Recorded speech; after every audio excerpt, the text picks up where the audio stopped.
అండి. ఈరోజు lunch special sambar, ఆలు ఫ్రై. మరి మీరేం చేసుకున్నారు లంచ్‌లోకి కామెంట్ ద్వారా తెలపండి.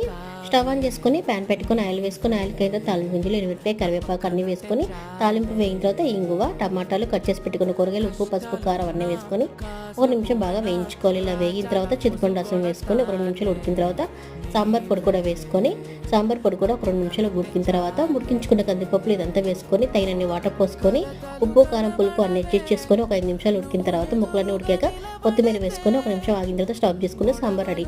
ఆలు ఫ్రై కోసం స్టవ్ ఆన్ చేసుకొని ప్యాన్ పెట్టుకొని ఆయిల్ వేసుకొని ఆయిల్ కింద తాలిమింజలో ఎల్లిపాయ, కరివేపాకు అన్ని వేసుకొని ఉల్లిపాయ దంచుకొని వేసుకుంటే ఆలు ఫ్రై చాలా టేస్టీగా ఉంటుంది. ఇప్పుడు ఎల్లిపాయ దంచుకున్న తర్వాత కట్ చేసి పెట్టుకున్న ఆలు వేసుకొని ఉప్పు, పసుపు వేసుకొని ఒక 2 నిమిషాలు బాగా వేయించుకొని ఇలా వేగిన తర్వాత క్రిస్పీగా అయిన తర్వాత ముక్క మెత్తబడిన తర్వాత కారం వేసుకొని ఒకసారి బాగా కలుపుకొని స్టాప్ చేసుకొని సర్వ్ చేసుకుంటే ఆలు ఫ్రైగా రెడీ. ఇలా సర్వ్ చేసుకొని వేడివేడిగా చాలా బాగుంటుంది. ఈ వీడియో మీకు నచ్చితే లైక్ చేయండి, షేర్ చేయండి, సబ్స్క్రైబ్.